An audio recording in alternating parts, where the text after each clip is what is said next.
ध्यान दे कितने नहा रहे हो।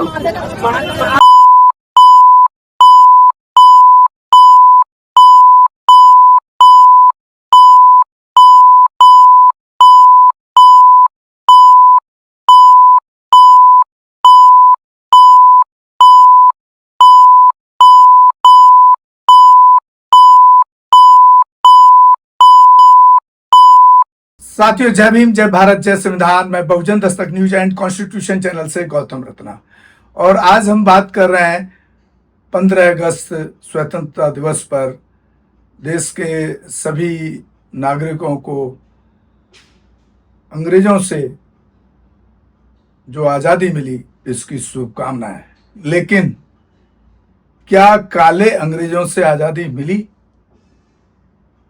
क्या हमारा देश 80 साल की अंग्रेजों की गुलामी के बाद आज उस जगह पहुंचा है कि हम स्वतंत्रता दिवस को सेलिब्रेट करें? जय भीम, जय भीम।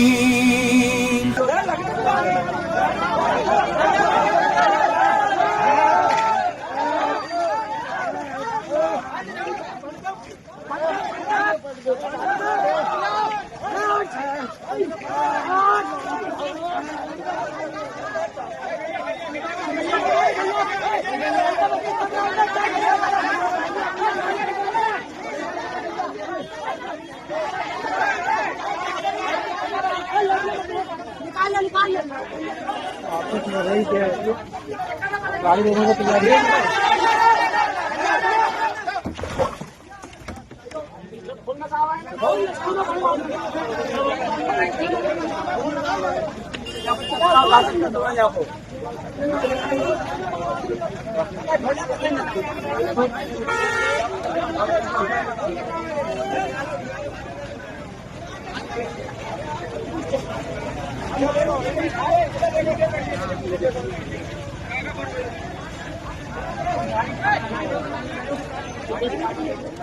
ध्यान रखिए।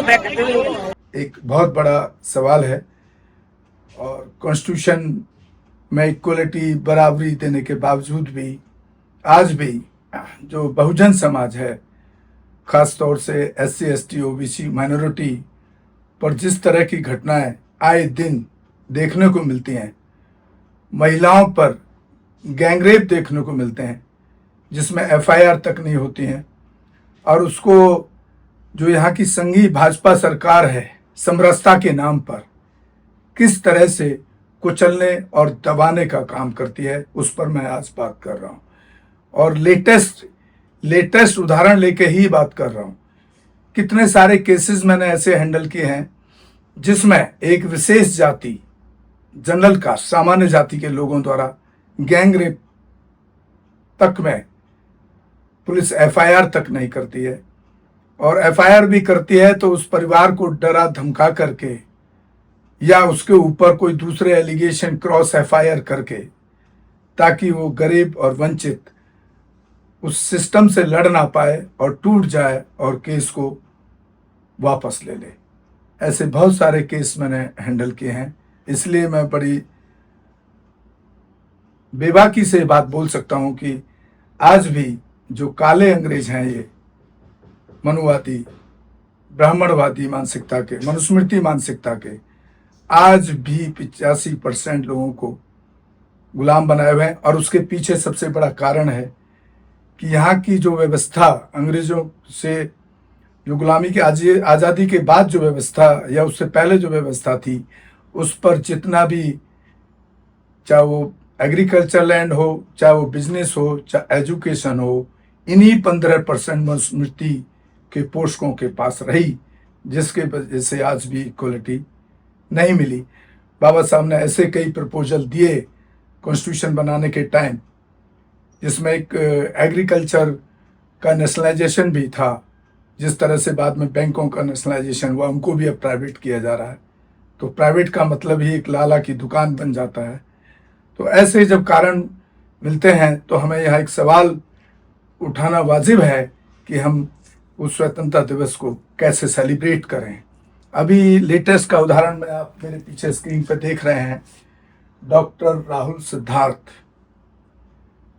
का जो बदायूं से हैं, और उनकी गाड़ी से एक एक्सीडेंट हो जाता है और गौ हत्या का आरोप लगाकर डॉक्टर को जान से मारने की कोशिश की जाती है। गाड़ी को पलटा जाता है बहुत सारे लोगों द्वारा, और उसके बाद उनके कपड़े फाड़ दिए जाते हैं, उनको मारा पीटा जाता है, और पुलिस वहां मूक दर्शक बनी हुई है, क्योंकि पुलिस व्यवस्था में भी कहीं ना कहीं मनुस्मृति मानसिकता के सिपाही से लेकर के आईपीएस अधिकारियों तक का वर्चस्व कायम है। तो आप मेरे पीछे देख रहे हैं, सोशल मीडिया से हम पे ये हमारे पास तक ये खबर पहुंची। हमने काफ़ी कोशिश की इनका नंबर मिल जाए कहीं से, बहुत लोगों को बात किया, उस एरिया के लोगों से बात की, लेकिन उनका नंबर डायरेक्टली हमें नहीं मिल पाया। अगर नंबर मिल जाता और उनसे फिर हम एक स्टेटमेंट लेकर के अपने चैनल पर न्यूज़ बनाकर दिखा करके, और वहाँ के एसएसपी और वहाँ के डीएम, वहाँ के सीओ को हम कॉल करते हैं ऐसे केसेस में कि आपने क्या एक्शन लिया। और एक्शन जो सोशल मीडिया पर दिखाई दे रहा है, जिसमें गाड़ी को जो लोग पलट रहे हैं, काफ़ी सारे लोग हैं, मतलब कम से कम 15-20 लोग तो होंगे ही। और उसके बाद जो सोशल मीडिया पर जो यहाँ पर जो दिखाई दे रहा है, मात्र शायद 4 लोगों पर जो है शांति, 4 लोगों पर सिर्फ शांति भंग की कार्रवाई, कपड़े फाड़ने पिटाई करने के केस दर्ज हुए। तो ये कहीं ना कहीं ये दिखाता है कि यह संविधान की जो कॉन्स्टिट्यूशन के जो राइट्स हैं या कॉन्स्टिट्यूशन में जो लॉ हैं, उसकी सरेआम धज्जियां इस खास तौर से जहां जहां भाजपा और कांग्रेस, भाजपा और आरएसएस संघी सरकारें हैं, स्टेट में हो या सेंट्रल में हो, संविधान के लॉ एक्ट की धज्जियां सरेआम उड़ाए जा रहे हैं। तो यही एक पीड़ा है कि हम मनाएं तो स्वतंत्रता दिवस साथियों कैसे मनाएं, जब इस तरह की घटनाएं सामने आती हैं, जो जिनको देख करके, जिनको सुन करके, जिनको पीड़ा है हमारे जैसे लोगों को, उनकी रूह कांपने लगती है। तो हमारे ये योगी सरकार, बाबा की सरकार जिसको कहा जाता है, उसमें कानून की धज्जियां किस तरह उड़ रही हैं। और हम अपने चैनल के माध्यम से ये अपील करते हैं सरकार को कि इस केस में जितने भी लोगों ने कार पलटी है, जितने लोग, उन सबके खिलाफ कार्रवाई होनी चाहिए, ना कि सिर्फ 4 लोगों के खिलाफ। यहाँ जो सोशल मीडिया पे हम देख रहे हैं अभी, क्योंकि डायरेक्ट उनका नंबर नहीं मिल पाया, उनसे बात होती तो हमें प्रॉपर जानकारी होती, लेकिन सोशल मीडिया पे जो वीडियोस जो आए हैं उसमें उनकी कार को पलटते हुए दिखाया, मारते दिखाया है। 2 पुलिस के लोग भी हैं वहाँ, वो भी उनको कोई रोकने का काम जो उनको मार रहे हैं नहीं करते दिख रहे हैं, ऐसा वीडियो में साफ दिख रहा है। अब यहाँ सरकार कहती है कि एक बार प्रूफ नहीं है, तो भाई ये इससे बड़ा प्रूफ क्या होगा, जहाँ पे इतने सारे लोगों का वीडियो रिकॉर्ड है। और एक्सीडेंट में अगर आदमी भी मर जाएगा तो भी उसकी एफआईआर होती है, उसको अरेस्ट किया जाता है, उसके बाद कोर्ट और कानून का काम है। तो ये जो गाय के नाम पे जो गौरक्षक गुंडे हैं, इनको कानून लेने की हाथ में इजाजत कौन दे रहा है? अगर सरकार इनके खिलाफ अगर सख्त एक्शन ले, जितने भी लोग इसमें इन्वॉल्व हैं, तो मैं समझता हूं जो ये कानून को हाथ में लेने वाले गौरक्षक हैं, इनको एक सही सबक मिलने का काम हो सकता है और इस तरह की घटनाएं रोकी जा सकती हैं। यहाँ मतलब इतनी बुरी स्थिति में है कि डॉक्टर का फेस देखेंगे हमारे वीडियोस में कि बदहवास स्थिति में है, उनको मारा भी जा सकता था। तो ये बहुत ही देश के लिए दुखद है।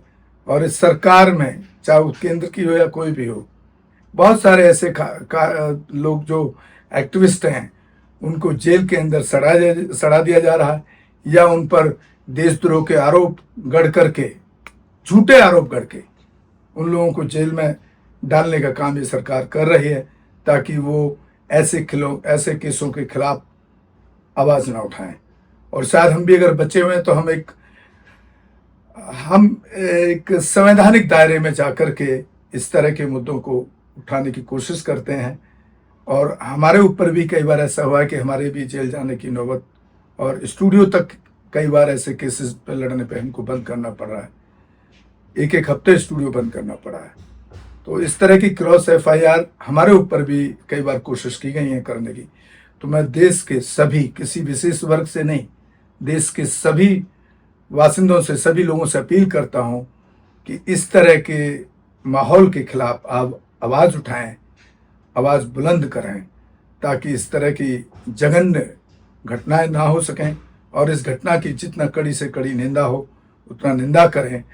और SSP या DM जो भी कंसल्ट अधिकारी हैं जिन्होंने इसमें अकॉर्डिंग टू संविधान, अकॉर्डिंग टू कॉन्स्टिट्यूशन इसमें एक्शन नहीं लिया है, उन लोगों का घेराव करें, ताकि संविधान के अनुरूप ऐसे केसेस में, चाहे ये हों या कोई और केसेस हों, उसमें सरकार कार्रवाई करने का काम ईमानदारी के साथ करे। इसी के साथ साथियों, मैं आपसे पुनः अपील करता हूँ, डॉक्टर राहुल सिद्धार्थ जो बदायूं से बताया जा रहे हैं सोशल मीडिया पे, उनको मदद करने का काम करें, उनके साथ खड़े होने का काम करें। और राहुल सिद्धार्थ ही ना, डॉक्टर राहुल सिद्धार्थ ही नहीं, जहाँ भी इस तरह के केसेस हों, आपको एकजुट होकर के उसके खिलाफ आवाज़ उठानी चाहिए, उठानी पड़ेगी, उठाते रहिए। नहीं तो इसी तरह आप इन काले अंग्रेजों द्वारा आपके ऊपर शोषण और आपको मारा जाता रहेगा। बहन बेटियों की इज्जत पर भी इस तरह से ये लोग दाग लगाते रहेंगे।